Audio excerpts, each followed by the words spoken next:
Je voudrais faire un peu le point sur mes recherches, sur mes travaux, autour des trois corpus. Le corpus Nostradamus, le corpus biblique et le corpus linguistique, franco-anglais. Concernant le corpus linguistique, j'ai mis en évidence récemment, et je suis en train de développer sur Internet, le fait que le participe présent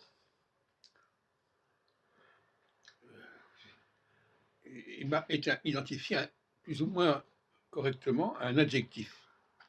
Si je dis c'est amusant, on peut dire que c'est un adjectif, on peut dire aussi que c'est un participe présent. Il y a un problème à ce niveau-là. Alors je dirais que le français utilise le verbe avoir pour former le futur et le passé, et le verbe être pour former le présent. Alors je pourrais développer, mais il est clair que nous avons actuellement un problème, puisque pour le présent, nous ne savons pas comment prononcer les choses. Je dis il mange, je ne sais pas si c'est la troisième personne du singulier ou du pluriel, ce qui n'est pas normal. Alors, il faut dire il est mangeant et ils sont mangeants. Parce que le verbe être, lui, distingue clairement le singulier pluriel, la troisième personne du singulier pluriel, mais pas en français. Ça, c'est un premier corpus. Un deuxième corpus, c'est le corpus Nostradamus. Ça, c'est l'édition de 1557, enfin, une copie, la vitrine de l'édition de 1557.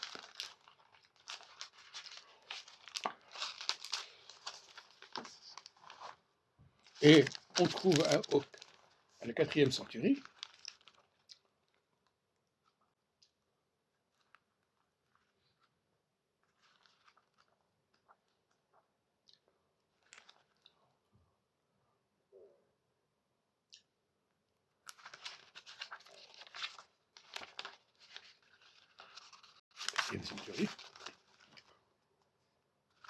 au quatrain 46,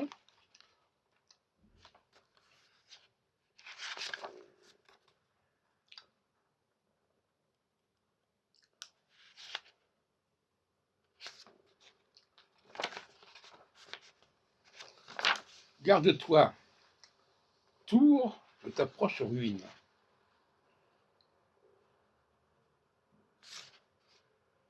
Et cette formule-là, oui, voilà.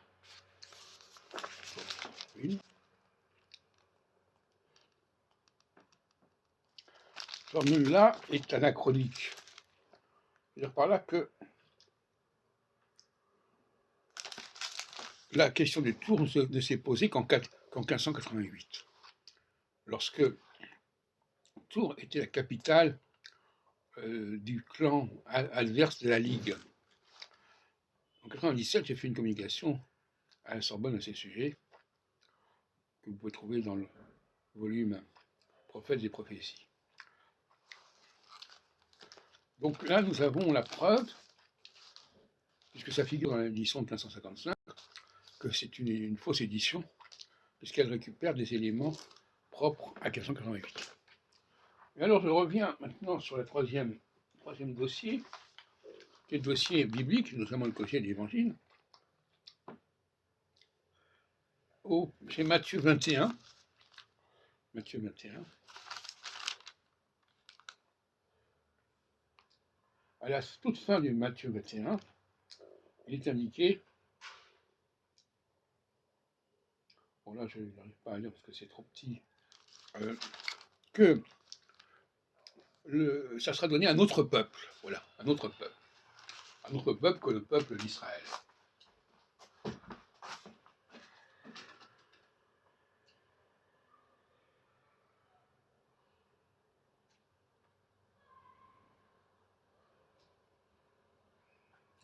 C'est pour ça que je vous le dis, le royaume de Dieu vous sera enlevé et sera donné à un peuple qui en produira les fruits.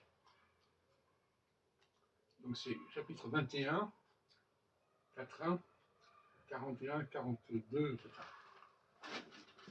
Or, cette formule-là n'a de sens que par rapport à Rome, notamment par rapport à Constantin, qui a fait du christianisme la religion d'État. Donc, là encore, on voit bien que c'est un document qui a été interpolé dans les évangiles et qui ne fait sens qu'au moment où le christianisme a été récupéré par un autre État qui est l'État romain, Populus Romanus. Et donc, on a le même problème que pour Nostradamus, des documents qui sont liés à un contexte donné et qui sont placés de façon antidatée dans un autre texte, dans un autre contexte. Ça, c'est la méthode Heilbronn. Je prends un document d'une certaine époque et je montre qu'il a été utilisé pour fabriquer un faux document censé être plus ancien.